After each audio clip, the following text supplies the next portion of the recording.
Before we begin the story, let us know where you're watching from by leaving a comment below. If you enjoy this video, don't forget to like and subscribe.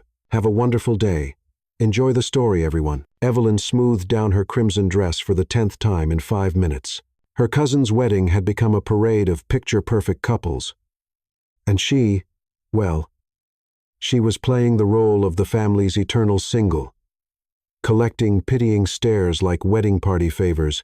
Evelyn, darling. Aunt Margaret's voice cut through the outdoor reception like a rusty saw, still without a +1. What a shame for such a bright girl. Evelyn's jaw clenched. 28 years old, successful digital marketing firm owner, downtown penthouse with a view of the Chicago River, and all the family saw was her naked ring finger. Her entire existence seemed to boil down to her relationship status on dating apps. Actually, Aunt Maggie, she absolutely brought someone. Cousin Beatrice appeared like a vulture circling prey, wearing a shark's grin. Didn't you, Evelyn? Where's this special guy? Perfect. Beatrice knew exactly what game she was playing. Their rivalry stretched back to childhood birthday parties. But now Beatrice was marrying a plastic surgeon, while Evelyn was about to be exposed as the fraud who posted on Instagram about bringing her incredible partner to the wedding. He's checking his messages, Evelyn improvised, feeling sweat bead along her hairline. How wonderfully convenient. Beatrice laughed. Well, since the whole family's here, why not make introductions? Everyone's absolutely dying to meet this mysterious boyfriend. That's when Evelyn saw him approaching.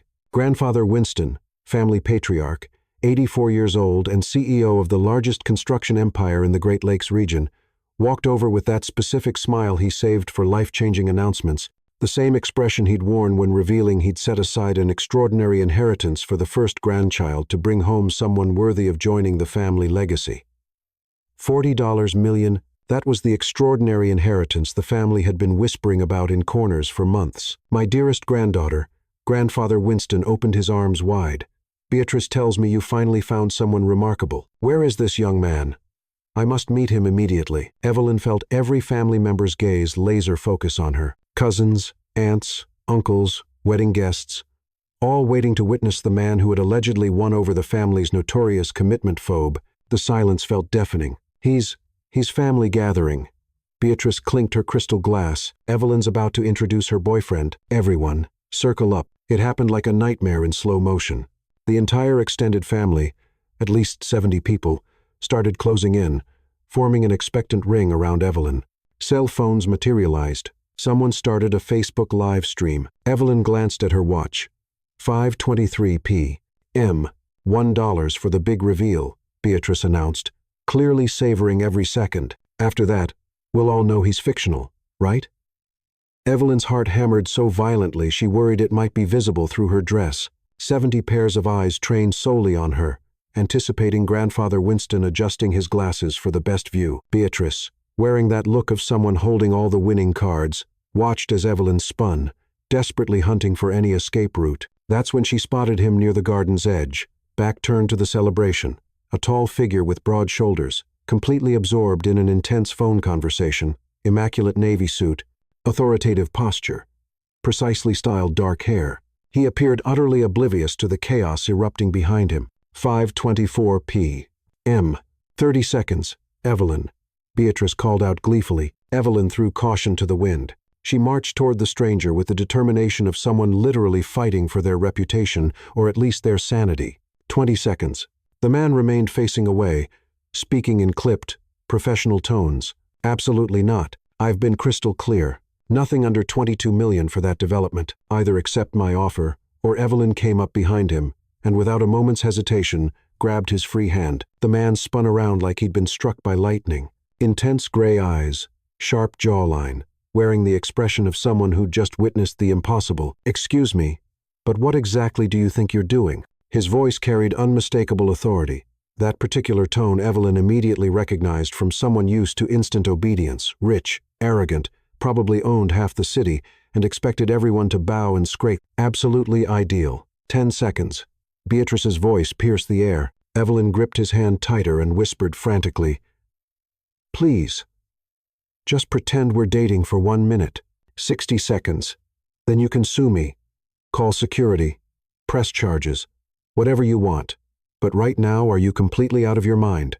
He tried to yank his hand free, but Evelyn held on like her life depended on it. Please. Evelyn looked straight into those gray eyes, and for just a moment, she caught something she hadn't expected. Amusement. 3, 2. The man looked at Evelyn, then at the crowd shouting the countdown. Then back at Evelyn. 1, he sighed, pocketed his phone, and, to Evelyn's complete shock, interlaced his fingers with hers. 0. Everyone, Evelyn shouted, pulling the man forward. I'd like you to meet my boyfriend. Panitz. She didn't even know his name. Grayson, he supplied smoothly, flashing a smile that looked purely practiced. Grayson Holt. The silence that followed was absolutely crushing. Someone's wineglass crashed to the stone patio. Grandfather Winston looked thunderstruck. Beatrice appeared to have swallowed her own tongue, and Evelyn stood hand in hand with the most arrogant man she'd ever encountered, pretending to be his girlfriend in front of her entire extended family. What could possibly go wrong? Grayson Holt couldn't believe what he'd just done. In 34 years of existence, he had never gotten himself into such a ridiculous situation. So, the elderly man, who was clearly the family patriarch, broke through the stunned silence. Grayson Holt. That name rings a bell. Of course, it rang a bell. Grayson owned the development company that was reshaping Chicago's skyline. His name appeared on billboards, business journals, Forbes lists. Holt Development Group, he answered automatically, feeling Evelyn's palm grow clammy against his. Grandfather Winston nearly dropped his walking cane. Holt Development? The Grayson Holt who built the Winston Tower downtown, among other projects? Yes, sir. Evelyn stared at him with an expression that clearly screamed, "You didn't mention you were that Grayson Holt." And he hadn't mentioned it because she hadn't given him time. Actually, she hadn't even asked. She'd simply latched onto his hand like it was the last helicopter out of a disaster zone. Well, I'll be. The older woman who'd apparently orchestrated this whole circus clapped her hands together. Evelyn, you didn't tell us you were dating a celebrity. Celebrity? Grayson almost snorted. If they only knew he'd just walked away from a meeting where he'd rejected a $30 million offer, because he considered it pocket change. Evelyn's always been modest, he improvised, squeezing her hand in silent warning. She doesn't like making a big deal about things. Evelyn nearly choked. She, who had literally kidnapped a stranger to masquerade as her boyfriend in front of 70 relatives, was modest. How long have you two been together? The question came from Beatrice, who looked like she was watching her perfect wedding day crumble before her eyes. 4 months. Evelyn blurted out. 8 months, Grayson said simultaneously. Awkward silence descended like a lead blanket. 4 months exclusively. Grayson recovered smoothly, sliding his arm around Evelyn's waist with practiced ease. 8 months since we first met. Nice save, Evelyn thought. For a man she'd basically ambushed, he was proving surprisingly adaptable. How romantic. Aunt Margaret was practically melting. And where did you meet? Evelyn and Grayson locked eyes. Neither had prepared a backstory. It was at a, Evelyn started, business conference. Grayson finished, conference. Evelyn agreed quickly. He was the keynote speaker for marketing professionals. Not entirely false. Evelyn actually did run a marketing firm, and she was certain a man like Grayson Holt probably spoke at industry events all the time. What a beautiful coincidence. Grandfather Winston tapped his cane enthusiastically. Business and romance, just like your grandmother and me. Evelyn. We met when she designed the logo for my first construction company. Grayson felt Evelyn relax slightly beside him. Apparently, their story had passed family inspection. When's the engagement? The question shot out from a woman Grayson couldn't identify, but judging by Evelyn's deer in headlights expression, she was definitely significant. We haven't, Evelyn began. We're taking things slow, Grayson intercepted diplomatically, getting to know each other's families first, building a solid foundation. Smart answer, Evelyn had to admit. The man had serious, smooth, talking skills. Very wise, Grandfather Winston nodded approvingly. A man who thinks long-term. Evelyn, you've chosen well. That's when Grayson felt the full weight of the situation crash down on him. This wasn't just some harmless white lie to save Evelyn from family embarrassment. Based on how the old man was talking, the way everyone's eyes lit up when they looked at them, there was serious money involved here. Life-changing money. Grayson, Grandfather Winston approached, leaning on his cane. How about we chat privately later? I have some fascinating opportunities to discuss business, family, investments, that sort of thing. Dang it. Grayson recognized that tone. It was the same voice businessmen used when they wanted to propose mutually beneficial partnerships. He glanced at Evelyn, who had gone pale as Beatrice's wedding dress. "Certainly, Mr. Winston," Grayson replied, because refusing would seem incredibly rude. "Excellent. After the ceremony, I have a study here at the estate." "Grandpa," Beatrice interrupted, clearly trying to regain control of her hijacked wedding. "Maybe let Grayson enjoy the reception first. No need for business talk today." "Nonsense." Grandfather Winston waved his granddaughter off. Successful men always have time for golden opportunities. Grayson felt Evelyn shiver beside him. Actually, shiver. He looked down and saw she was on the verge of a complete panic attack. "Excuse us," he said politely. "I need to get Evelyn something to drink. She looks a bit overwhelmed." Before anyone could object, Grayson guided Evelyn away from the crowd of curious relatives. "All right," he said once they reached a secluded corner of the garden. "You need to explain what the heck is happening here." Evelyn took a shaky breath. "Look, I know this seems insane." "Seems insane?" Grayson interrupted. "You literally hijacked my hand in front of 70 people. Technically, it was borrowing without permission." Grayson stared at her with an expression that clearly said, "Are you serious right now?" Evelyn sighed. "Fine, it was completely crazy, but you don't understand the pressure. The whole family constantly harasses me about being single. Beatrice parades around like she's won the Nobel Prize for marriage.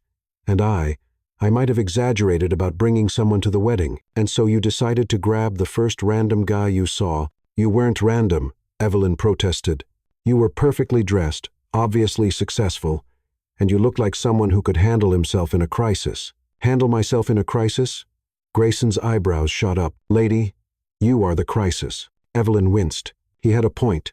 "Besides," Grayson continued, "what's this about your grandfather wanting to discuss opportunities? How much money are we talking about here?" Evelyn's face flushed crimson. "It's complicated." "Uncomplicate it now." She looked around nervously, then leaned closer. "Grandfather Winston has been saying for months that he's going to leave a massive inheritance to the first grandchild who brings home someone worthy of the family name." "How massive?" $40 million. Grayson's brain short-circuited. $40 million? "Give or take a few million," Evelyn mumbled. "Are you telling me," Grayson said slowly, "that I just accidentally entered myself into some kind of inheritance lottery by pretending to be your boyfriend?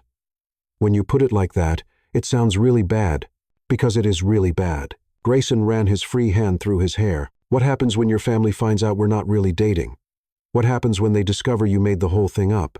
Evelyn's face went from red to green. "I hadn't thought that far ahead." "Of course you hadn't." Grayson looked back at the wedding reception, where Grandfather Winston was already deep in conversation with several other family members, probably planning the business discussion. "This is a disaster." I know. But maybe we could just get through today. You know, smile for photos, dance to one song, and then tomorrow we have a mutual breakup." Grayson laughed, but there was no humor in it. "You think it's going to be that simple? Your grandfather wants to talk business with me. Your entire family thinks we're serious. Beatrice is probably already planning our engagement party." As if summoned by her name, Beatrice appeared beside them with 2 champagne flutes and a suspicious smile. "Hope I'm not interrupting anything important," she said sweetly. "I just wanted to personally welcome Grayson to the family." Evelyn and Grayson exchanged panicked glances. "And Grayson," Beatrice continued, her smile turning predatory, "I'm sure you'll love hearing all about Evelyn's interesting dating history." Uh-oh. Grayson could practically see the trap being set. "Actually," he said smoothly, "I find Evelyn's past quite fascinating. She's full of surprises." Beatrice's smile faltered slightly. "Really? Even the part about how she's never had a relationship last longer than 3 months?" The words hung in the air like a ticking bomb. Evelyn felt her face burn with embarrassment. Grayson felt his fake boyfriend act getting more complicated by the second. And somewhere in the distance, Grandfather Winston was approaching with a determined gleam in his eye and what looked like business documents in his hand. This was about to get much, much worse. Grayson felt like he was standing in quicksand that was rapidly pulling him under. Beatrice's revelation about Evelyn's 3-month dating pattern hung in the air like a neon warning sign. And Grandfather Winston was marching toward them with papers that probably contained more zeros than Grayson's last tax return. 3 months. "Huh?" Grayson murmured to Evelyn, maintaining his smile while speaking through clenched teeth. "I can explain," Evelyn whispered back. "Children," Grandfather Winston's voice boomed across the garden. "Perfect timing. I have some preliminary documents I'd love Grayson to review." Documents at a wedding reception. This man was serious about his $40 million. "Grandpa," Beatrice interjected with fake sweetness. Surely business can wait. After all, Evelyn and Grayson are still in their honeymoon phase. Though, she paused dramatically. I suppose with Evelyn's track record, you might want to move quickly before the inevitable happens. Evelyn's face went 3 shades redder. Grayson felt something unexpected surge through him. Protective anger. Who did this cousin think she was, humiliating Evelyn like that? Actually, Beatrice, Grayson said smoothly, stepping closer to Evelyn and pulling her against his side. Evelyn's past relationships ended because she was waiting for the right person, someone who could match her intelligence, her ambition, her incredible ability to surprise people. He looked down at Evelyn, and for a moment, their eyes locked. She just needed someone who appreciated her spontaneous nature. Evelyn stared up at him, completely stunned. Was he actually defending her to her awful cousin at a fake relationship? How romantic, Beatrice said flatly, clearly not expecting that response. Indeed, it is, Grandfather Winston beamed, completely missing the underlying tension. Young love reminds me of my courting days. Speaking of which, Grayson, these partnership proposals, Grandpa Winston, Evelyn interrupted desperately. Maybe we should let Grayson enjoy the wedding first. The poor man just traveled here. From where did you fly in from, honey? Grayson realized this was a test. She was giving him a chance to create distance, to make an excuse to leave. New York, he said instead, doubling down on the lie. But I wouldn't miss meeting Evelyn's family for anything. In fact, Mr. Winston, I'd be honored to discuss business with you. Evelyn's jaw dropped. Was he insane? Why was he making this worse? Wonderful. Grandfather Winston clapped his hands. But first, the traditional family photo. Everyone, gather around the happy couple. Before either Evelyn or Grayson could protest, they were swept into a whirlwind of family photography. Aunts positioned them. Uncles adjusted Grayson's tie. And Beatrice stood off to the side with a look that could curdle milk. Closer together, Aunt Margaret commanded, "You're supposed to be in love." Grayson's arm tightened around Evelyn's waist. She could smell his cologne, something expensive and woodsy, that made her inexplicably dizzy. "Evelyn, put your hand on his chest." Someone shouted, "Grayson, look at her like she's the only woman in the world. Now, kiss her forehead." The photographer's commands kept coming, and somehow Evelyn and Grayson found themselves getting lost in the performance. When he tucked a strand of hair behind her ear for the camera, his fingers lingered just a second too long. When she laughed at something, he whispered a joke about escaping through the garden maze. Her laughter was genuine. "Perfect," the photographer announced. "You two are naturals." That's when it hit both of them simultaneously. They were good at this. Really good. "All right, everyone." The wedding coordinator's voice cut through the photo session. "Time for the ceremony. Please take your seats." As the family dispersed, Evelyn and Grayson found themselves alone again, still standing unusually close. "So," Evelyn said quietly, "you didn't have to defend me to Beatrice like that." "She was being a witch," Grayson replied, surprising himself with his honesty. Nobody deserves that kind of public humiliation, even someone who grabs strangers' hands at wedding receptions. Grayson looked down at her, and she caught something in his expression she hadn't expected. Amusement. Yes, but also interest. "Especially someone brave enough to grab a stranger's hand at a wedding reception," he said. "That takes serious courage or serious desperation." "Definitely desperation," Evelyn admitted with a laugh. "Evelyn, Grayson," Aunt Margaret was waving them toward the ceremony seating. "You're in the family section, front row." As they walked toward their seats, Grayson leaned down to whisper in Evelyn's ear, "We need to talk strategy. Your grandfather isn't going to be satisfied with handshakes and small talk." "I know," Evelyn whispered back. "I'm freaking out." "Don't freak out. We're going to figure this out." "We?" Evelyn looked up at him in surprise. "Well, I'm already in this mess up to my neck. Might as well see where it goes." They settled into their front row seats just as the music began. The wedding ceremony was beautiful. Beatrice looked stunning, the groom seemed genuinely smitten, and the garden setting was like something from a magazine, but Evelyn couldn't concentrate on any of it. All she could think about was the man sitting beside her, who smelled amazing, had defended her against Beatrice, and was now apparently willing to continue this charade for reasons she couldn't understand. Halfway through the vows, Grayson's phone buzzed quietly. He glanced at it, and his face went pale. Evelyn noticed immediately. "What's wrong?" she whispered. Grayson showed her the screen. It was a text from his business partner. "Saw the wedding photos already posted on Instagram. Since when are you dating? And isn't that the Winston family?" Call me as soon as possible. Oh no, Evelyn breathed. Social media. They both slowly turned to look behind them. Half the wedding guests had their phones out, posting photos and videos in real time. Photos of them together. Photos with captions like, "Power couple alert," and Evelyn Winston lands Chicago's most eligible bachelor. "We're trending," Grayson muttered, scrolling through his tagged photos. "How are we already trending?" "The Winston name carries weight in Chicago," Evelyn whispered miserably. "And your name? Well, you're basically business royalty. This is getting out of hand." "I know. I'm sorry. We can end this right now. Just stand up, say you feel sick, and leave. I'll tell everyone we broke up tomorrow." But instead of standing up, Grayson put his phone away and reached for Evelyn's hand. "What are you doing?" she asked. "Damage control," he murmured. "If we're going to do this, we're going to do it right. Half measures will just make this worse." "Do what right?" Grayson turned to look at her, his gray eyes serious. "Be the most convincing fake couple Chicago has ever seen." The officiant's voice rose as the ceremony reached its climax. "You may kiss the bride." As Beatrice and her new husband kissed, the crowd erupted in applause.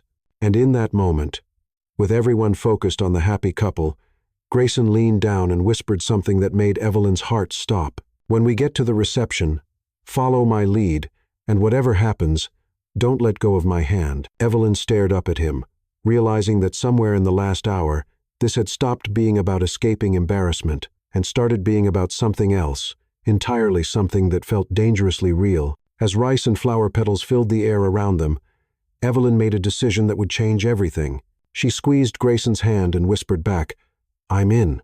The wedding reception was like stepping into a perfectly orchestrated hurricane. Fairy lights twinkled overhead, a jazz quartet played softly in the corner, and elegantly dressed guests mingled around tables adorned with crystal and white roses. It should have been romantic and peaceful. Instead, Evelyn felt like she was walking into a minefield while wearing tap shoes. "Remember," Grayson murmured as they approached the reception tent, "we've been dating for 4 months, exclusively. 8 months total. We met at a business conference. You run a marketing firm. I do development. We're taking things slow, but we're serious about each other." "Got it," Evelyn whispered back, then paused. "Wait, what's my favorite thing about you?" "What?" "People always ask couples that. What's my favorite thing about you supposed to be?" Grayson considered this for exactly 3 seconds. "My devastating charm and incredible business acumen, that's 2 things and terrible." "Fine. My ability to stay calm under pressure," Evelyn snorted. "You mean like how you stayed calm when I grabbed your hand and you asked if I was insane?" "That was different. That was before I knew you were brilliant." "Brilliant?" Evelyn stopped walking and stared at him. "I literally kidnapped your hand. You identified a problem, assessed your resources, and executed a solution in under 60 seconds. That's brilliant. Completely insane, but brilliant." Before Evelyn could respond to that unexpectedly nice compliment, they were intercepted by a woman who looked like she'd stepped out of a luxury magazine. Grayson Holt. The woman air-kissed both his cheeks with practiced precision. "I heard through the grapevine that you brought someone special tonight. This must be the famous mystery woman." "Evelyn Winston," Grayson said smoothly. "Meet Claudia Ashford. She owns the most exclusive event planning company in Chicago, the Evelyn Winston." Claudia's eyes widened. "From Winston Marketing Solutions. I've heard incredible things about your digital campaigns."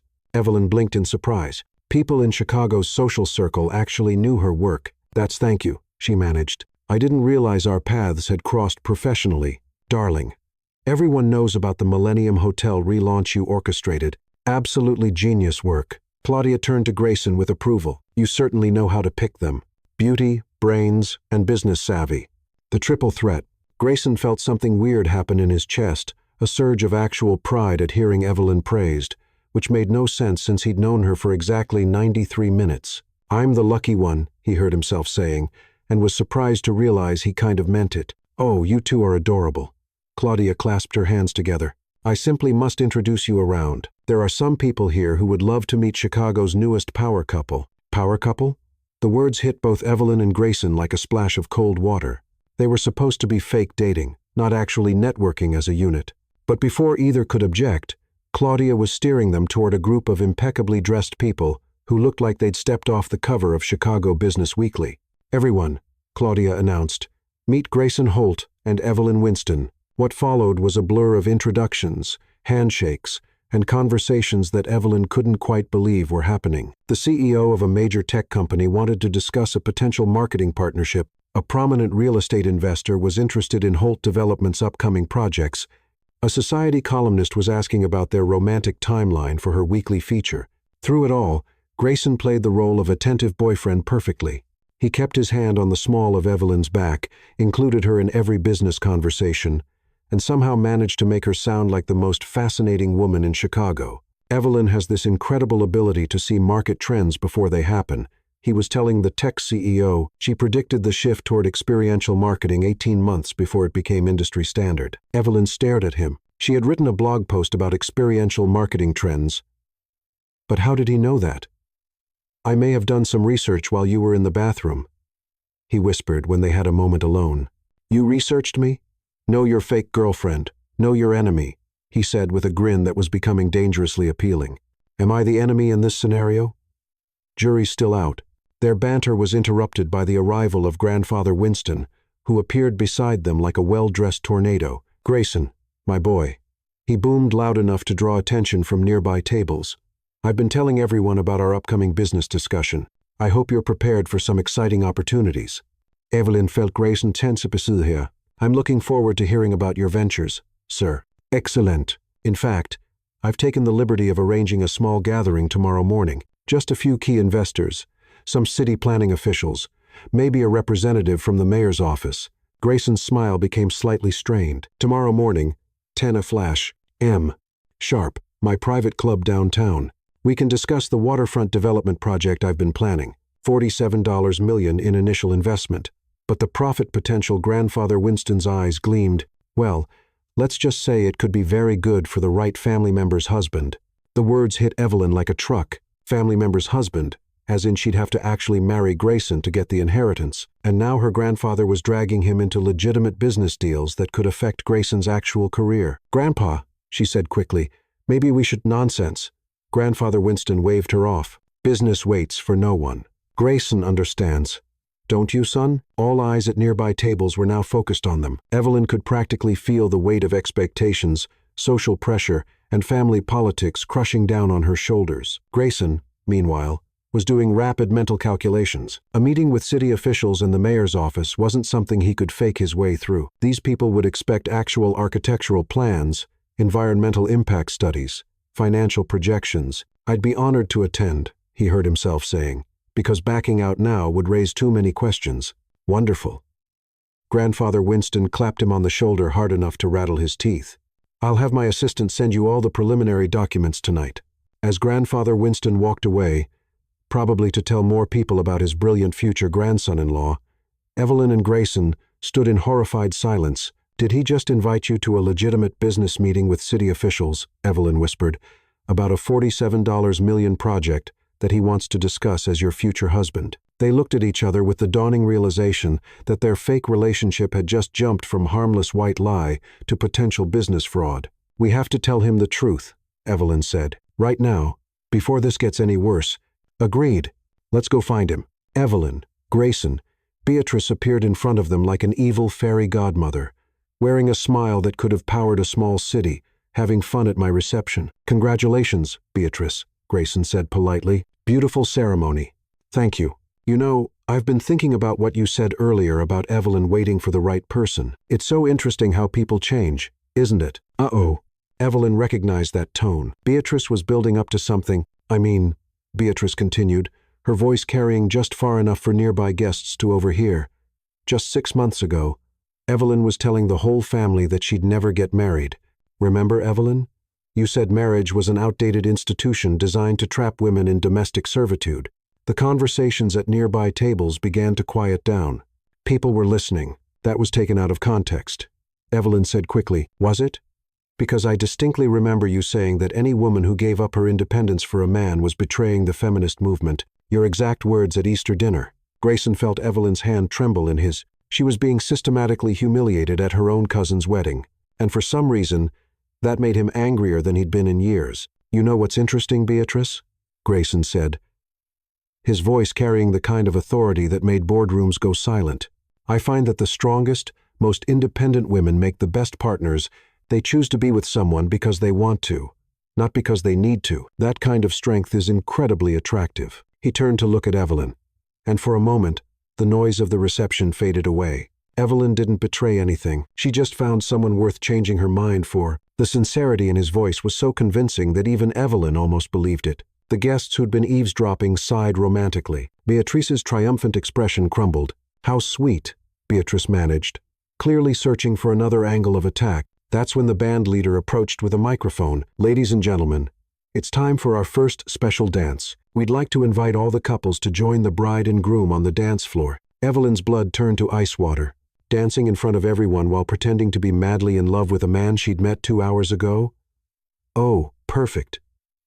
Beatrice clapped her hands together with malicious glee. Evelyn and Grayson simply must dance. "I insist." Actually, Evelyn started to say, "I don't really dance." She's being modest. Grayson finished. "Evelyn's an amazing dancer." Evelyn stared at him like he'd grown a second head. She hadn't danced with a man since her high school prom, and that had ended with her date getting his foot stepped on so hard he needed ice. "Wonderful." The band leader beamed. "Right this way, folks." Before Evelyn could protest, Grayson was leading her onto the dance floor. The opening notes of a slow, romantic song filled the air. Other couples were already swaying together, lost in their own private worlds. "I can't dance," Evelyn hissed, as Grayson pulled her into his arms. "Sure you can. Just follow my lead." "No, you don't understand. I literally cannot dance. I have the coordination of a drunk giraffe." "Relax," Grayson murmured, his hand settling on her waist. "Trust me." And somehow, impossibly, she did. Grayson was a good leader, confident and steady, guiding her through simple steps that even her coordination could handle. After a few moments, Evelyn found herself actually relaxing into the rhythm. "See," Grayson said softly, "you're a natural." "You're just a good teacher," she replied. Then immediately wondered why she'd said something so intimate. They were close enough that she could see the flecks of blue in his gray eyes, close enough to notice that he had a tiny scar near his left temple, close enough to catch herself wondering what it would be like if this was real. "Evelyn," Grayson said quietly. "Yeah? When this is over, when we figure out how to get out of this mess, would you maybe want to?" He was interrupted by a commotion at the edge of the dance floor. A man in an expensive suit was arguing with wedding security, demanding to be let in. "I'm telling you, I need to speak with Grayson Holt immediately. It's urgent business." Grayson's face went white. "That's my business partner. The one who texted you? The one who definitely doesn't know I have a fake girlfriend?" The man spotted Grayson on the dance floor and began waving frantically. "Grayson, there you are. We need to talk now." Every head at the reception turned to look at them. The music stopped. Grandfather Winston was approaching with a look of intense interest, and Evelyn realized that their carefully constructed house of lies was about to come crashing down in the most spectacular way possible. "What do we do?" she whispered. Grayson looked at his partner, then at Grandfather Winston, then at the 70-plus wedding guests who were all staring at them expectantly. "We improvise," he said grimly, "and pray we don't end up in federal prison for business fraud." As his business partner pushed through the crowd toward them, Grayson made a split-second decision that would either save them or destroy them both. He spun Evelyn around dramatically, dipped her low, and kissed her in front of the entire wedding reception. The crowd erupted in cheers and applause, and Evelyn discovered that kissing Grayson Holt was nothing like she'd expected. It was better. The kiss lasted exactly 4.5 seconds. Evelyn knew because she counted every single one, even while her brain was short-circuiting and her knees were going weak, and the entire wedding reception was cheering, like they just witnessed the winning touchdown at the Super Bowl. When Grayson finally pulled her back upright, Evelyn's world tilted sideways, not because of the dramatic dip, though that had been impressively smooth for a fake boyfriend, but because of the way he was looking at her, like he was just as surprised by what had happened as she was. "Well," she breathed. "That was effective," Grayson finished, though his voice sounded rougher than usual. "Very effective," she agreed, trying to ignore the fact that her lips were still tingling. The applause was finally dying down, but before either of them could process what had just happened, Grayson's business partner was pushing through the crowd like a man on a mission. Grayson, Nathan Fitzgerald, was 42, perpetually stressed, and currently looked like he was one business crisis away from a complete breakdown. "Thank goodness I found you. We have a situation." "Nathan," Grayson said carefully, "this is Evelyn Winston." "Evelyn, my business partner." Nathan Fitzgerald. Nathan barely glanced at Evelyn before turning back to Grayson with wild eyes. The Thompson project just fell through completely. They're pulling out of the entire development deal. $28 million in projected revenue. Gone. Evelyn felt Grayson's hand tighten around hers. $28 million was apparently the kind of money that could make even someone like Grayson Holt break a sweat. What happened? Grayson asked, his voice deadly calm. Environmental concerns. The city council is demanding a complete environmental impact reassessment. Could take months, maybe years. Thompson's investors don't want to wait. Nathan finally seemed to notice they were surrounded by wedding guests. Sorry, I know this isn't the time or place, but no, it's fine, Grayson said, though Evelyn could see the tension in his jaw. We'll discuss it tomorrow. Actually, Grandfather Winston appeared beside them like he'd been summoned by the mention of large sums of money. This sounds like exactly the kind of challenge my waterfront project could help solve. Nathan blinked in confusion. I'm sorry. Who are you? Nathan, Evelyn said quickly. Meet my grandfather, Harrison Winston. Grandpa, this is Grayson's business partner. Winston? Nathan's eyes widened as recognition dawned. Winston Enterprises? The Harrison Winston? The very same.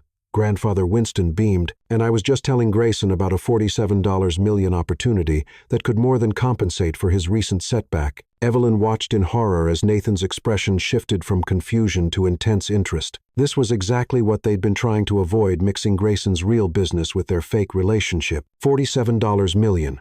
Nathan repeated. What kind of project are we talking about? Waterfront development, premium residential and commercial space. The city's already fast-tracked the permits for family-connected businesses. Grandfather Winston's smile turned sly. And Grayson is about to become family. The words hung in the air like a neon sign advertising their deception. Evelyn felt her stomach drop into her shoes. Nathan turned to stare at Grayson with the expression of someone who'd just discovered his business partner had been leading a double life. Family? Grayson?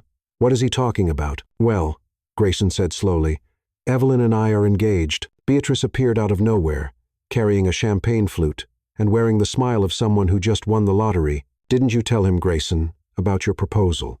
The entire reception area went dead silent. Every conversation stopped. Every head turned toward them. Even the band stopped playing mid-note. Evelyn's vision started to tunnel. Engaged. Engaged. Beatrice had just escalated their fake relationship from dating to planning a wedding in front of 70-plus people, including business associates, and a grandfather with $47 million in development contracts. Proposal? Nathan repeated faintly. Grayson started, then stopped. How exactly did one explain that the engagement was news to both parties involved? It just happened.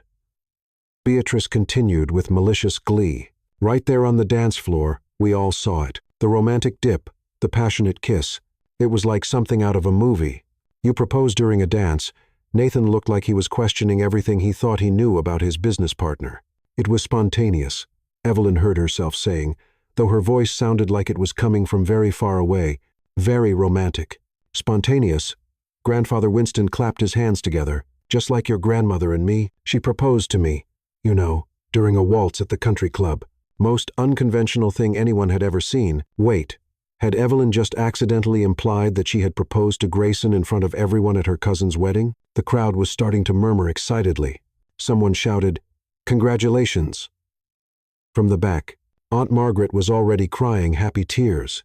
The photographer was snapping pictures frantically. "When's the wedding?" Someone called out. "Have you set a date?" asked another voice. "Will it be here at the estate?" The questions were coming from all directions, and Evelyn felt like she was drowning in a sea of expectations and congratulations and very expensive champagne. "We haven't," she started.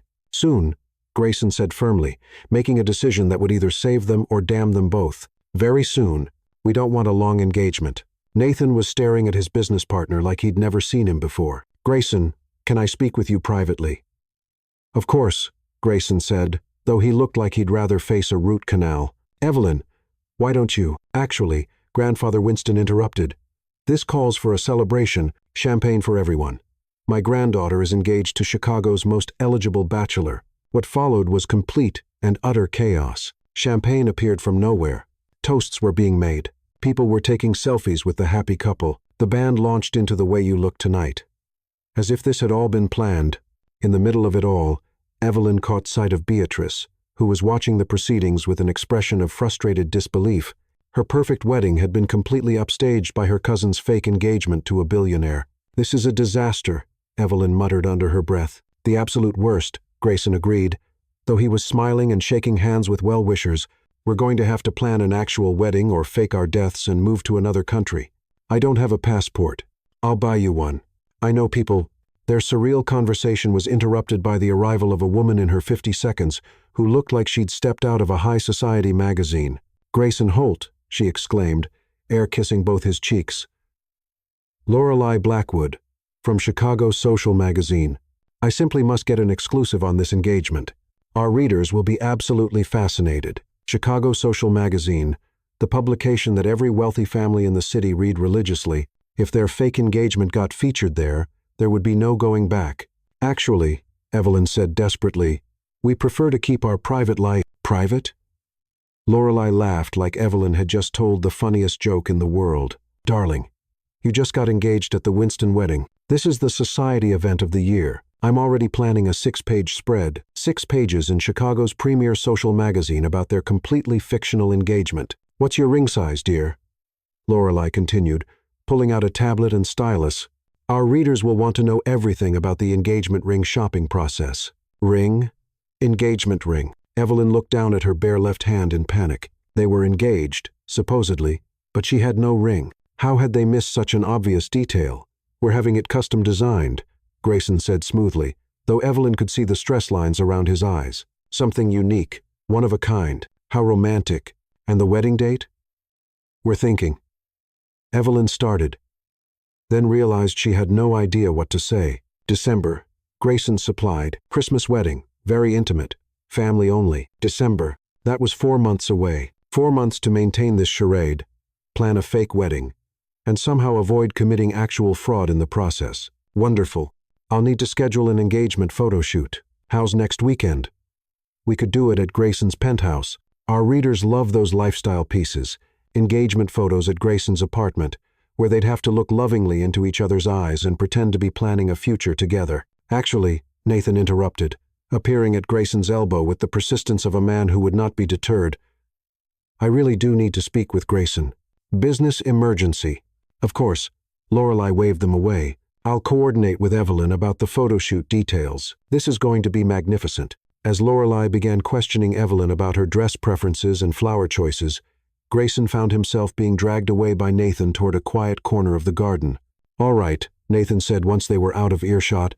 "What in the name of corporate liability is going on here?" Grayson ran a hand through his hair, destroying his perfect styling. "It's complicated." "Complicated, Grayson? You just got engaged to a woman you've never mentioned at a family wedding for people I've never heard you talk about. And her grandfather is offering us a $47 million deal that could save our company after the Thompson disaster. That's not complicated. That's insane. I know how it looks. Do you? Because it looks like you're either having a complete mental breakdown or you're involved in some kind of elaborate business scheme that could land us both in federal prison." Grayson looked back toward the reception, where Evelyn was surrounded by a crowd of excited relatives and still being interviewed by the Society magazine reporter. She looked absolutely terrified, and for some reason, seeing her distress made his chest tight. "It's not a scheme," he said quietly. "It's just... I was trying to help her." "Help her what?" "Commit fraud. Help her with her family. They were giving her grief about being single, and she panicked, and Grayson trailed off, realizing how ridiculous it sounded. "You what? Decided to fake an engagement worth $47 million in business contracts?" When Nathan put it like that, it sounded even worse. "Look," Grayson said, "I know this is crazy, but the Thompson deal falling through puts us in a really bad position. If Winston's waterfront project is legitimate, if it's legitimate, Grayson, you just agreed to marry his granddaughter. You can't back out of that and expect to maintain a business relationship." That was the problem, wasn't it? They'd painted themselves into a corner so completely that there was no way out that didn't involve someone getting hurt. Either Grayson would have to break Evelyn's heart publicly and humiliate her in front of her entire family, or they'd have to continue this charade until what? They actually got married? "Figure it out," Nathan said firmly. "Fast. Because tomorrow morning you're meeting with city officials about a project that depends on you being engaged to Harrison Winston's granddaughter. And if they find out this is all fake, I know, Grayson said grimly. Believe me, I know. Nathan walked away, leaving Grayson alone with his thoughts and the sound of celebration drifting from the reception. He looked back toward the party and saw Evelyn still trapped in conversation with the magazine reporter, her smile looking more strained by the minute. Without thinking about it, he started walking back toward her, not because their fake relationship required it, not because of the business implications, but because she looked like she needed rescuing. Again. "Excuse me," he said politely to Lorelei. "Mind if I steal my fiancé for a moment?" Fiancé? The word felt strange on his tongue, but not as strange as he'd expected. "Of course," Lorelei beamed. "Young love. I'll email you about the photo shoot. Evelyn." As soon as they were alone, Evelyn sagged against him like her strings had been cut. "This is a complete disaster," she whispered. "She wants to do engagement photos at your apartment, and she's planning a 6-page magazine spread, and someone just asked me about our honeymoon plans." "What did you tell them?" "That we're thinking about Italy." "Iponikt. I've never even been to Italy." Grayson looked down at her, really looked at her. Her perfect hair was starting to come loose from its updo. Her lipstick was gone. She looked exhausted and overwhelmed and absolutely beautiful. "Evelyn," he said quietly, "are you okay with this? Really okay?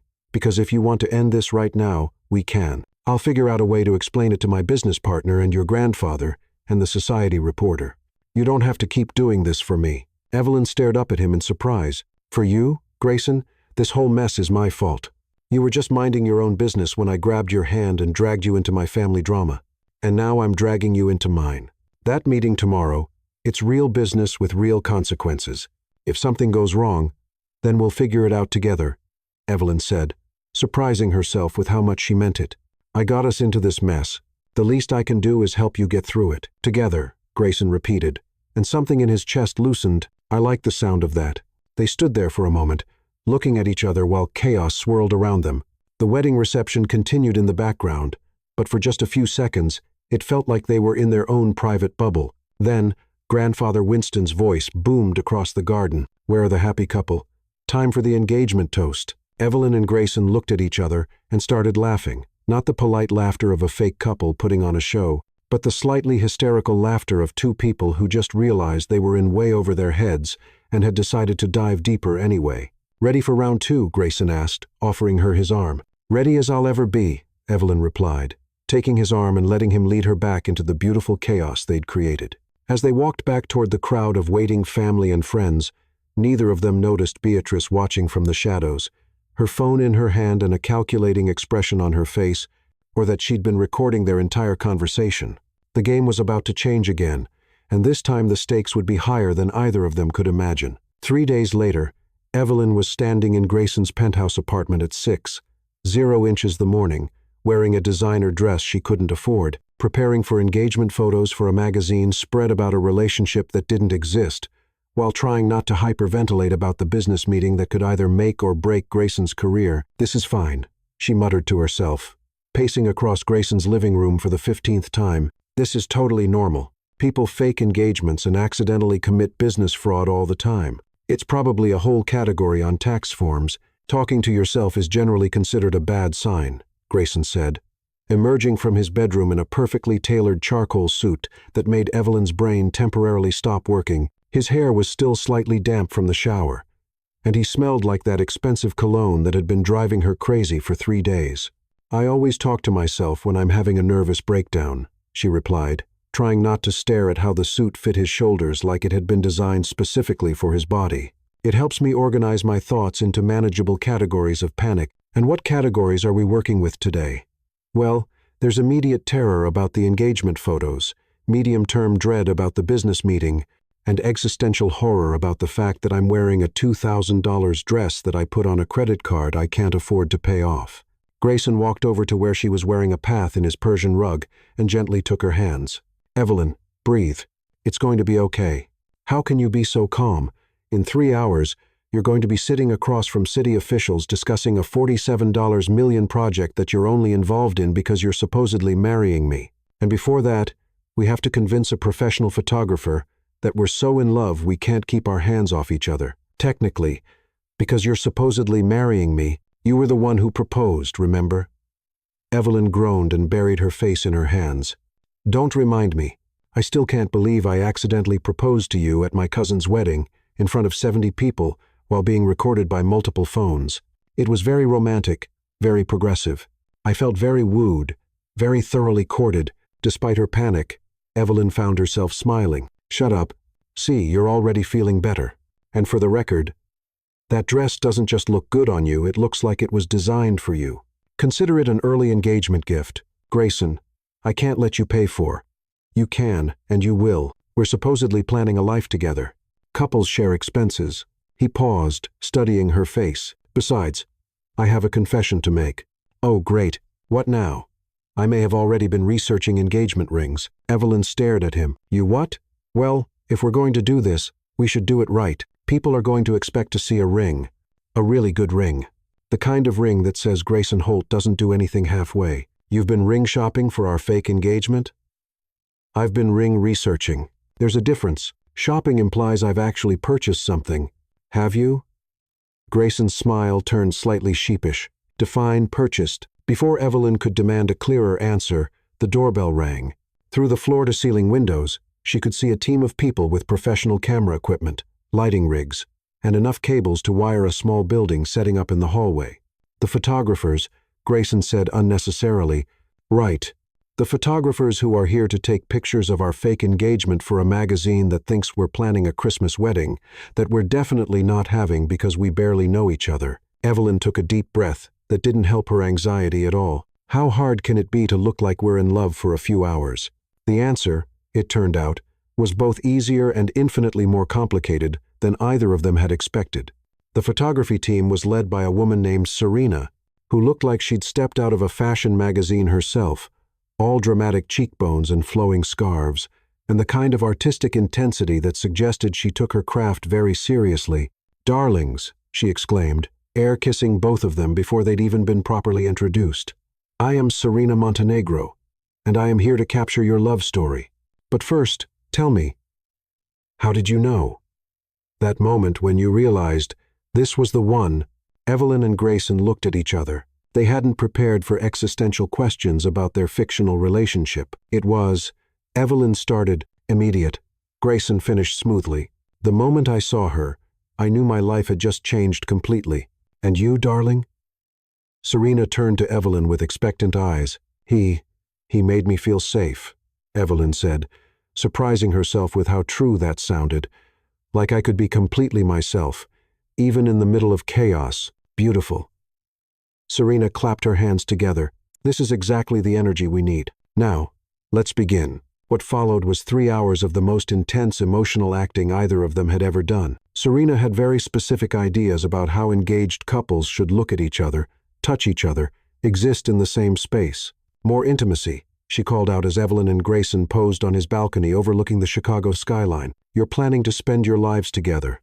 Show me that connection. Show me that you can't imagine existing without each other." Evelyn tried to look deeply into Grayson's eyes while simultaneously trying to ignore how nice they were gray with little flecks of blue that caught the morning light. And when he smiled, really smiled, not the polite business smile he wore in meetings, they crinkled at the corners in a way that made her stomach do odd little flips. "Perfect." Serena snapped several shots in rapid succession. "Now, Grayson, I want you to look at Evelyn like she's the most amazing thing you've ever seen. Like she's a miracle you can't quite believe is real." That was becoming less and less of a challenge. The longer this charade went on, the less it felt like acting. Evelyn was funny and smart and brave enough to grab a stranger's hand when she needed help. She was also terrible at poker, sang off-key in the shower. He could hear her through the walls when she'd stayed over the night before. Had strong opinions about everything from coffee brewing methods to urban planning policies, and could make him laugh even when he was stressed about multi-million-dollar business deals. "Gorgeous," Serena was saying. "The chemistry between you two is incredible. So natural. So effortless." They moved through the apartment, posing in different locations. Evelyn sitting on the kitchen counter while Grayson stood between her knees, his hands on her waist, both of them looking at each other like they were sharing the world's best secret. Both of them laughing at something Serena had said, but really laughing at Grayson's whispered comment about how he'd never realized engagement photos were basically a 3-hour intimacy workshop with a professional voyeur. "Now," Serena said as they finished in the bedroom, tasteful shots of them sitting on the edge of the bed, looking at each other with soft, private smiles.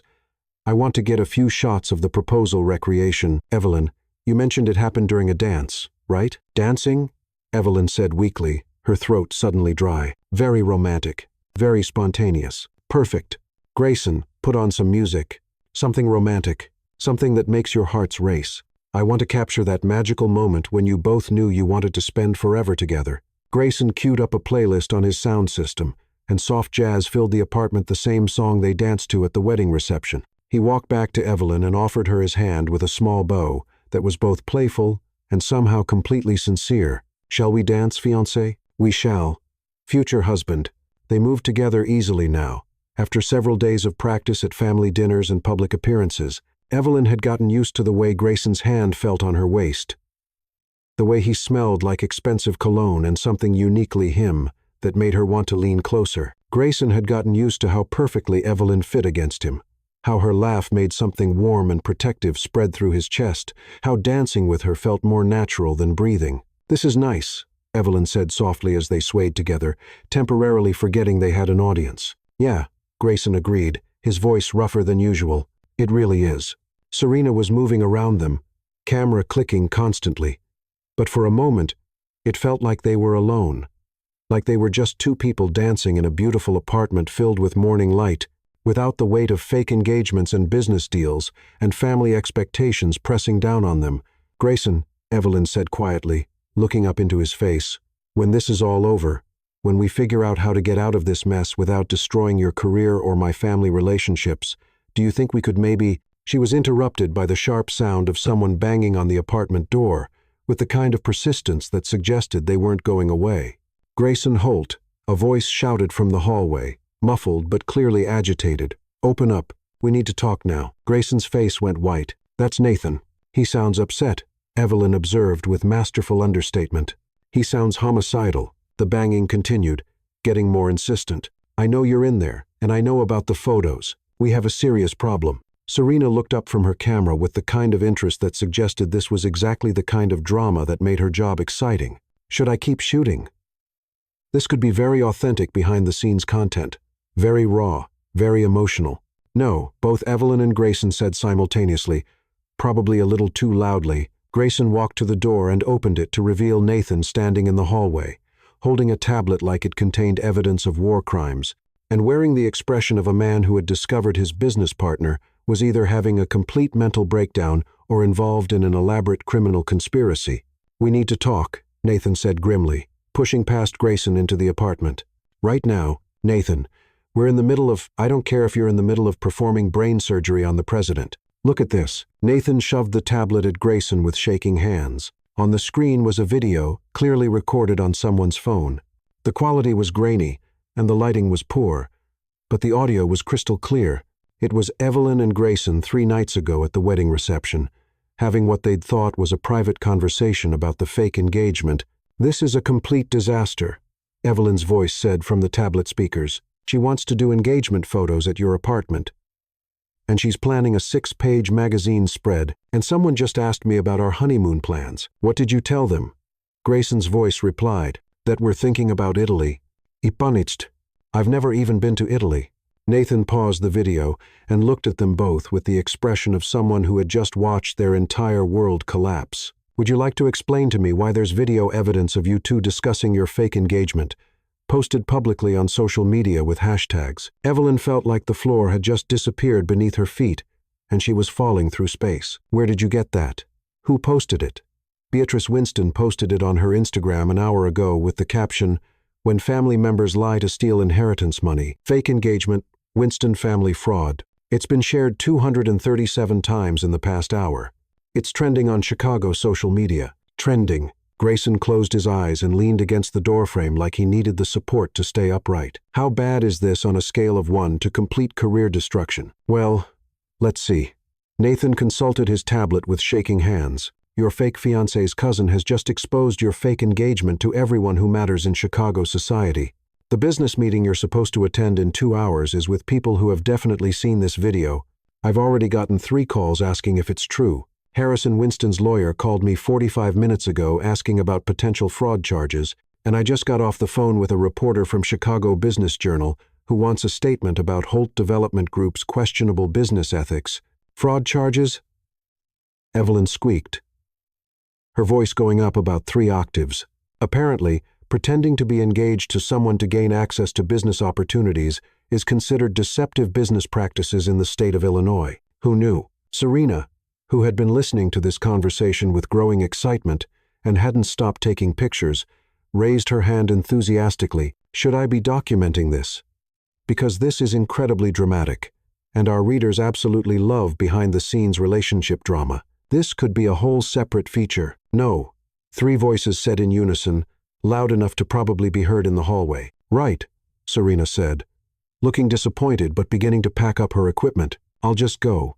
But I'm keeping the photos we already took. They're absolutely gorgeous, some of the most romantic shots I've ever captured. After the photography team left, taking their lights and cameras and artistic intensity with them, the 3 of them stood in Grayson's living room, in the kind of silence that usually preceded either natural disasters or complete nervous breakdowns. So, Evelyn said finally, her voice very small, how much trouble are we in, realistically, on a scale of 1 to 10? Nathan consulted his tablet again, scrolling through what appeared to be an endless stream of notifications. About a 27. Is there any way to fix this? Any way at all? Nathan was quiet for a long moment, clearly thinking through options. Well, he said slowly, you could actually get married. Both Evelyn and Grayson stared at him like he'd just suggested they take up professional sword swallowing. I'm completely serious, Nathan continued, warming to his theme. If you're actually engaged, really engaged, legitimately planning to get married, then it's not fraud. Unconventional. Maybe. Unusual timing, definitely, but not illegal. Nathan, Grayson said very carefully, are you suggesting we commit marriage fraud to avoid business fraud? I'm suggesting you turn a fake engagement into a real one to save your company, avoid federal prison, and prevent your family from disowning you. Nathan replied matter-of-factly, also, it would be great for business. Power couples are very popular right now. Evelyn sat down heavily on Grayson's couch, putting her head in her hands. This is insane. We barely know each other. 3 days ago, I didn't even know his last name. You know each other well enough to convince 70 wedding guests, a professional photographer, and apparently half of Chicago society that you're in love, Nathan pointed out with the persistence of a man who was trying to save his business. That takes either incredible acting skills or actual chemistry. That was acting, Evelyn protested, though even as she said it, she wasn't entirely sure it was true. Was it? Nathan looked between them with the expression of someone who was seeing something they hadn't noticed themselves. Because from where I was standing at that wedding, and from what I just witnessed during your photo shoot, it looked pretty real to me. Grayson and Evelyn looked at each other across the living room. The honest truth was that somewhere between the fake dancing and the protective speeches and the engagement photos that felt less and less like acting, the line between pretending and reality had gotten very, very blurry. Even if we wanted to consider something that crazy, Evelyn said quietly. The business meeting is in 2 hours. It's too late to change anything now. The video is out there. People know it was fake. Actually, Grayson said slowly, his business mind starting to work through the problem. Maybe it's not too late. Both Evelyn and Nathan turned to look at him with varying degrees of hope and skepticism. What if we go to the meeting and tell them the truth? The truth? Nathan looked like Grayson had suggested they all take up professional fire eating as a hobby. Which truth? The truth where you fake an engagement for money, or the truth where you're now considering a real engagement to avoid fraud charges? A different truth, a more nuanced truth. Grayson began pacing, his business mind taking over the way it did when he was working through a complex problem. What if we tell them that, yes, our relationship started unconventionally, but it turned into something real very quickly, that we're choosing to make it legitimate? Keep talking, Nathan said cautiously, clearly intrigued despite himself. Look, Harrison Winston is a businessman above everything else. He understands that sometimes the best partnerships start with mutual benefit and grow into something more substantial. What if we position this as an evolution, a business relationship that became personal? Evelyn was staring at him with an expression he couldn't quite read. Are you saying what I think you're saying? Grayson stopped pacing and looked at her seriously. More seriously than he'd looked at anything in years. I'm saying maybe Nathan is right. Maybe we should consider making this real. Real. Like actually engaged. Real. Like planning an actual wedding real. I know it sounds crazy. It doesn't just sound crazy. It is crazy. We've known each other for 3 days. 3 days. People take longer to choose a new phone plan. 3 days during which we've spent almost every waking moment together. 3 days during which you've met my business partner. I've met your entire extended family, and we've somehow managed to convince everyone who matters that we're perfect for each other. Evelyn stood up and began pacing, her anxiety manifesting in rapid movement, but that was all fake, all of it. The dancing, the photos, the sweet things we said to each other, it was all performance. Was it? Grayson caught her hand as she walked past him, stopping her mid-pace and gently pulling her to face him. Evelyn, look at me, really. Look at me. She looked up into those gray eyes that had become so familiar over the past 3 days and felt her heart do that stupid fluttering thing it had been doing more and more often. The business stuff, the inheritance, the magazine photos, the family pressure, that's all external noise. But this, he gestured between them with his free hand. Whatever this is that's been happening between us when we forget we're supposed to be acting, that's not fake. Evelyn's heart was beating so hard, she was sure he could hear it. Grayson, I know this is crazy. I know it's fast. I know it violates every rational decision-making process known to mankind. But I also know that I've never met anyone like you. You're brave and funny and brilliant. And when you grabbed my hand 3 days ago, you didn't just save yourself from embarrassment. You changed my life. You changed mine too, Evelyn whispered, the words coming out before she could stop them. So maybe this isn't about avoiding fraud charges or saving business deals or getting inheritance money. Maybe this is about two people who found each other in the most ridiculous way possible and decided not to let go. Nathan cleared his throat loudly. This is all very romantic. And I'm genuinely happy for you both. But we still have a business meeting in 90 minutes, with people who have seen video evidence of your fake engagement. We need a plan. Grayson looked at Evelyn, still holding her hand, still looking into her eyes like he was trying to read her soul. What do you say? Want to go tell some very important city officials that we're crazy enough to turn a fake engagement into a real one? Evelyn looked at him, really looked at him, at the man who had defended her against Beatrice's attacks, who had danced with her even though she had the coordination of a drunk giraffe, who had somehow made the most insane situation of her life feel like an adventure instead of a disaster. At the man who made her laugh, who made her feel safe, who made her want to be brave enough to take impossible chances. Yes, she said, surprised by how certain she sounded. Let's go be crazy together. 2 hours later, the conference room at Winston Enterprises felt like the setting for either a corporate merger or a war crimes tribunal. Harrison Winston sat at the head of a massive mahogany table, flanked by his lawyers, the city's planning commissioner, a representative from the mayor's office, and 2 other men Grayson recognized as major investors in Chicago real estate development. Evelyn and Grayson sat across from them, holding hands under the table, trying to project confidence while internally preparing for either vindication or complete professional destruction. Well, Harrison Winston said, steepling his fingers and looking at them with an expression that was impossible to read, this is certainly an interesting situation. Nathan, who was sitting beside Grayson and looked like he was one stress-induced heart palpitation away from needing medical attention, cleared his throat. Mr. Winston, if I could explain— Actually, Grayson interrupted, squeezing Evelyn's hand for courage. I think Evelyn and I should explain. By all means, the planning commissioner said dryly. We're all very curious to hear your explanation for whatever this is. Grayson took a deep breath and made a decision that would either save their lives or end their careers. You're right to question our relationship. It did start unconventionally. Evelyn looked at him in surprise. She'd expected him to try to maintain the charade, not lead with honesty. 3 days ago, Grayson continued. Evelyn was at her cousin's wedding, facing family pressure about her single status. In a moment of panic, she grabbed my hand and claimed I was her boyfriend. Without his permission, Evelyn added. Because if we're being honest, we might as well be completely honest. I basically ambushed him. And I went along with it, Grayson said.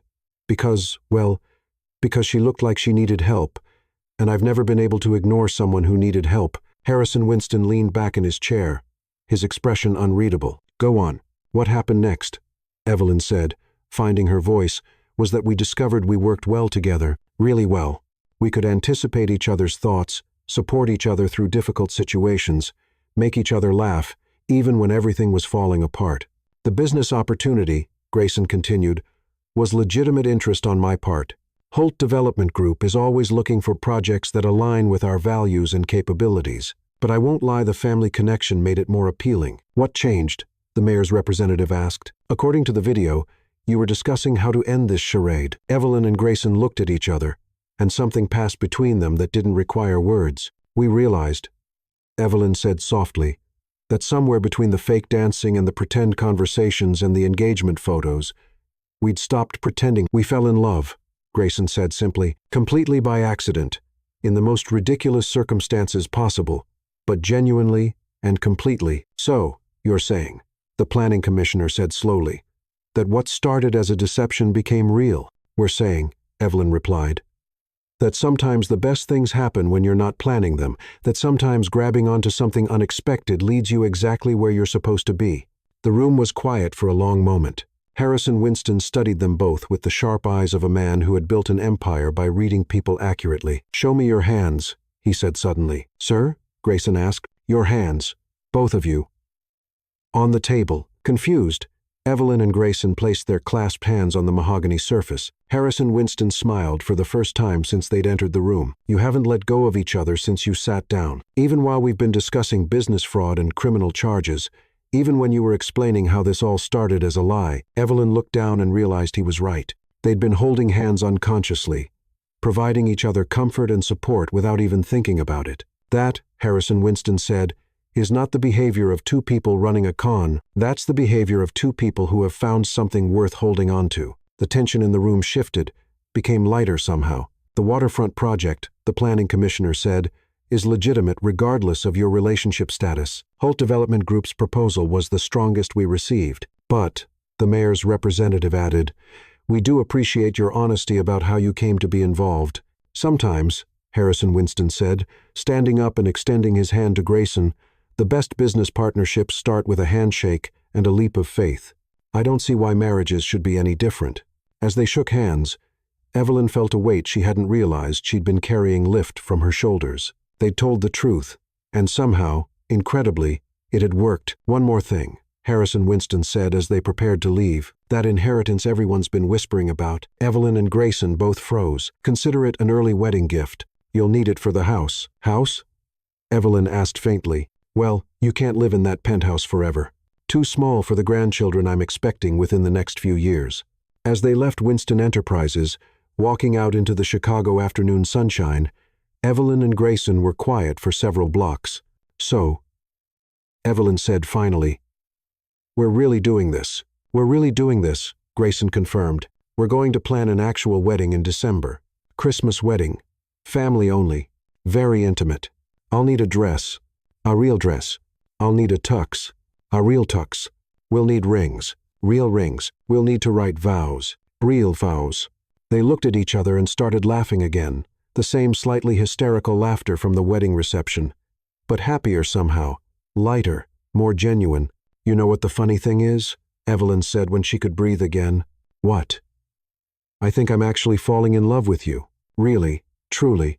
Completely in love. Grayson stopped walking and turned to face her fully, right there on the busy Chicago sidewalk with people streaming around them. His smile could have powered the entire city. Good, he said, cupping her face in his hands. Because I'm definitely, absolutely, head over heels in love with you. He kissed her then. And this time there was no audience, no cameras, no pressure to perform for anyone else. This time, it was just them choosing each other. Choosing this crazy, beautiful mess they'd created, choosing love over logic and faith over fear. When they finally broke apart, Evelyn was grinning so hard her cheeks hurt. So what happens now? She asked. Now? Grayson said, taking her hand and starting to walk again. We figure out how to plan a wedding in 4 months. Run our businesses. Deal with your family who are going to want to be involved in every single decision, and your business partner, who's probably going to have opinions about our unconventional timeline, and the magazine photos that are going to make us Chicago's most famous fake, turned real couple. Evelyn groaned. I forgot about the magazine. What are we going to tell them? The truth, Grayson said, that sometimes the best love stories start with someone brave enough to grab a stranger's hand and hold on. The truth, Evelyn repeated, liking the sound of it. Together, together, Grayson agreed, always together. 4 months later, Christmas Eve, the Winston estate had been transformed into a winter wonderland. Twinkling lights were strung through every tree, candles flickered in every window, and snow was falling gently outside. like nature had decided to provide the perfect backdrop for a Christmas Eve wedding. The ceremony was everything a small, intimate family wedding should be. 60 guests, including Nathan, who had become surprisingly invested in their relationship. Serena, the photographer, who was documenting everything for what she called the greatest love story sequel ever, and even Beatrice, who had eventually apologized for the social media sabotage and had been cautiously welcomed back into the family fold. Evelyn stood in the bridal suite, looking at herself in the mirror and trying to process that this was actually happening. The dress was perfect, simple, elegant, and comfortable enough that she could actually dance in it. The ring on her finger caught the light and sparkled like captured starlight. Ready? Aunt Margaret peeked her head in, tears already threatening her carefully applied makeup. Ready, Evelyn said, and realized she meant it completely. The walk down the aisle felt like a dream. The room was full of people who loved her, who had watched this crazy story unfold and had chosen to believe in it. But all she could see was Grayson standing at the altar, in a perfectly fitted tuxedo, looking at her like she was the most beautiful thing he'd ever seen. When she reached him, he took her hands and whispered, "Hi. Beautiful. Hi, yourself. Handsome," she whispered back. The ceremony was perfect in its simplicity. When it came time for vows, they spoke from their hearts about grabbing onto unexpected chances, about finding love in the most unlikely places, about choosing each other every single day. "I promise," Evelyn said, holding Grayson's hands and speaking loud enough for everyone to hear, "to never let go of your hand, even when I'm being completely crazy, especially when I'm being completely crazy." "I promise," Grayson replied, his voice thick with emotion, "to always be the kind of man worth grabbing onto even in the middle of wedding receptions, even in the middle of business meetings, even in the middle of whatever chaos we create next." The kiss that sealed their marriage lasted longer than 4.5 seconds. Much longer. Long enough that the photographer got at least 50 shots. Long enough that the guests started cheering and applauding. Long enough that both of them forgot there was anyone else in the world. When they finally broke apart, they were both laughing and crying and radiating the kind of joy that made everyone around them believe in happy endings. The reception was a celebration in the truest sense. There was dancing. Evelyn had actually gotten better with practice. There were toasts that made everyone laugh and cry, and the kind of happiness that seemed to fill every corner of the room. Late in the evening, when most of the guests had gone home and only family remained, Evelyn found herself on the dance floor in her husband's arms, swaying to soft music, while snow continued to fall outside the windows. "Any regrets?" Grayson asked softly, "about grabbing a stranger's hand at a wedding?" "Best decision I ever made," Evelyn replied without hesitation, even though it led to fake engagements and magazine photo shoots and business meetings that could have ended in federal prison. Especially because of all that, Evelyn looked up at him with eyes full of love and mischief. "Besides, someone had to teach you how to dance properly. You taught me a lot more than dancing." "Yeah? Like what?" "Like how to take chances, like how to trust someone completely, like how to be happy. Really, genuinely, thoroughly happy." Evelyn stood on her tiptoes and kissed him right there in the middle of the dance floor, surrounded by fairy lights and family, and the kind of love that made everything else fade away.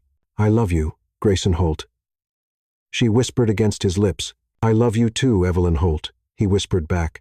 And as they danced together under the twinkling lights, both of them couldn't help but think that sometimes the best things in life really did start with grabbing a stranger's hand and holding on tight.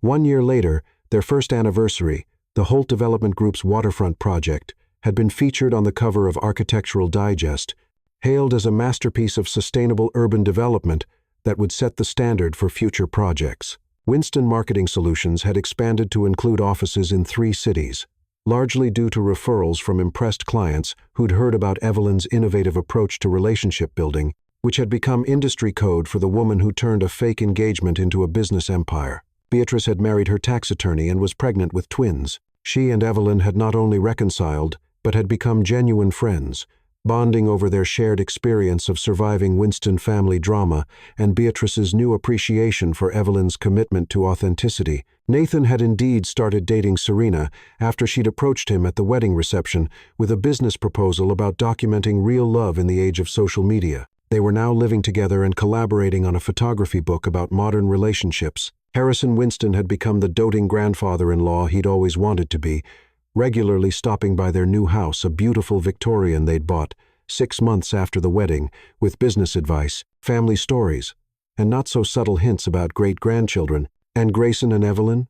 They were blissfully, chaotically, perfectly happy in the way that only people who have found their perfect match can be. They fought about whose turn it was to load the dishwasher, collaborated on business projects that made both their companies more successful, took dancing lessons every Thursday night, where Evelyn was still improving, but would never be accused of natural grace, and had developed the kind of inside jokes and shared glances that made other couples slightly jealous.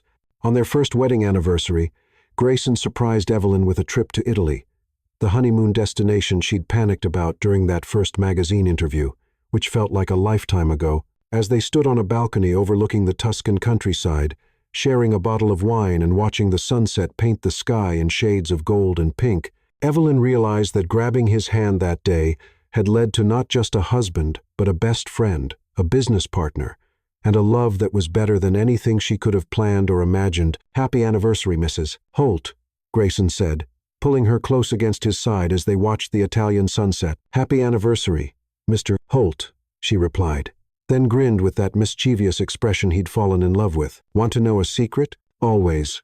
I would grab your hand again. Every time, in every timeline, at every wedding reception in the multiverse. Even knowing all the chaos it would cause." "Good," Grayson said, turning to face her fully, his gray eyes soft with love and laughter. "Because I'd let you catch me every single time. Even with all the fake engagement drama and magazine photo shoots and near fraud charges, especially because of all that, you made my life infinitely more interesting and complicated. The best things usually are." Evelyn laughed, the sound carrying across the Tuscan hills. "You know what I realized today?" "What's that?"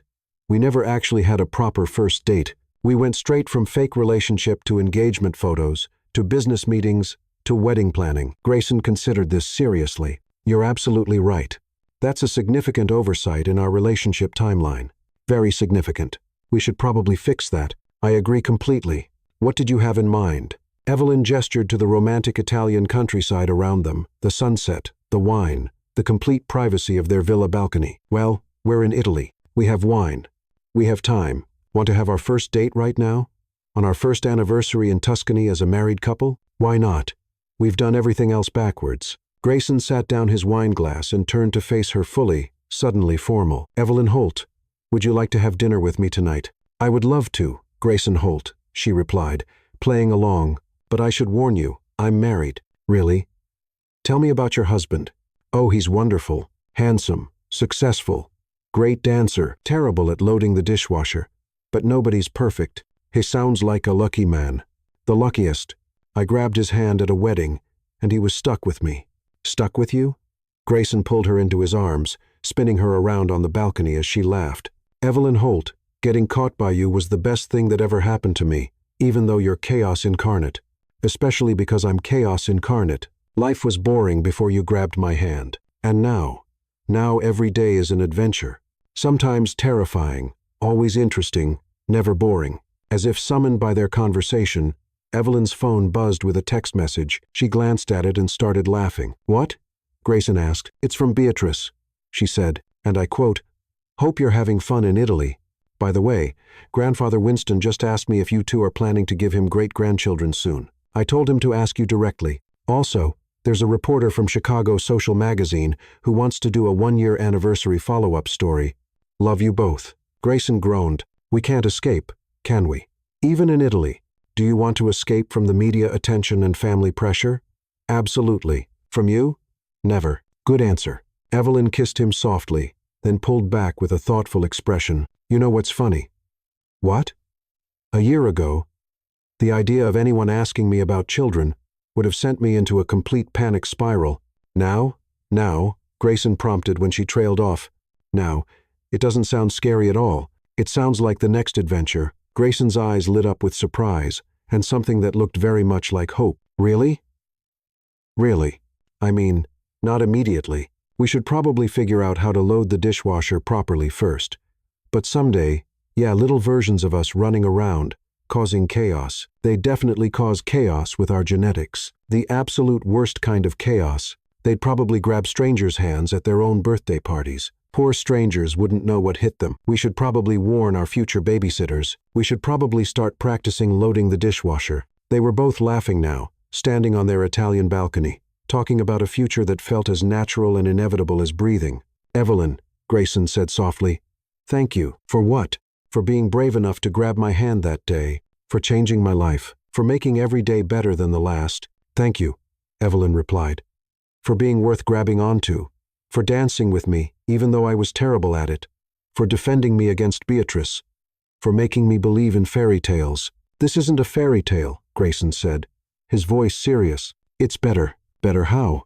"Fairy tales are perfect. This is real, messy, and complicated, and absolutely perfect in its imperfection." "You're getting very philosophical for our fake first date." "I'm Italian wine philosophical." "It's different."